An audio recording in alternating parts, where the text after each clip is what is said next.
1971 সালের 27 এপ্রিল ভারী কামান আর মটারশেলের গোলা নিক্ষেপ করতে করতে ঝালকাঠি শহর দখলে নেয় পাক বাহিনী। পরবর্তী 7 ডিসেম্বর পর্যন্ত জেলার বিভিন্ন এলাকায় নিরীহ বাঙালিদের ধরে প্রতিদিন অমানবিক নির্যাতন করত। তবে মুক্তিযোদ্ধাদের সাহসী প্রতিরোধে শেষ পর্যন্ত আর টিকতে পারেনি পাক বাহিনী। 7 ডিসেম্বর রাতের আধারে বেশিরভাগ পাক সেনা ঝালকাঠি ছেড়ে পালিয়ে যায়।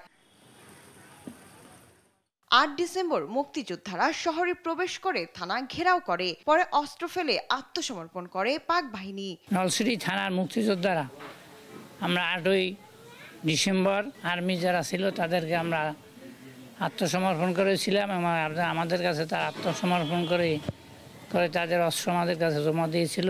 7 ডিসেম্বর রাতের সীমান্তবর্তী এলাকার 3 দিকে মুক্তিযোদ্ধা ও মিত্রবাহিনী কুমিল্লা বিমানবন্দরে পাক বাহিনীর 22 বেলুচ রেজিমেন্টের ঘাঁটিতে আক্রমণ শুরু করে।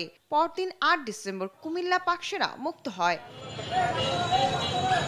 8 ডিসেম্বর দখলদার হানাদার বাহিনীর কবল থেকে মুক্ত হয় চাঁদপুর জেলা। প্রায় 36 ঘন্টা তীব্র লড়াইয়ের পর জয় পায় মুক্তিবাহিনী। এদিকে মুক্তিবাহিনীর আক্রমণে 71-এর এই দিনে খাগড়াছড়ির রামগড়ের মাটি ছেড়ে পালিয়ে যায় পাক বাহিনী। 8 ডিসেম্বর আমরা চাঁদপুর মুক্ত হয়। পুলিশ ফাঁড়িতে উঠে আমরা আমাদের উদ্দেশ্য ছিল হাতিয়ার সংগ্রহ করা। হাতিয়ারও সংগ্রহ করলাম, আর পুলিশ বান্ধা পারি না। তারপরে খাদার গ্রুপ, তারপর আমরা রক্তদারের গ্রুপ, বিভিন্ন বাহিনীর গ্রুপ, দুইটার মধ্যে চাঁদপুর মুক্ত হয়ে গেছে। মুক্তি বাহিনীদের প্রতিরোধের সম্মুখীন হয়।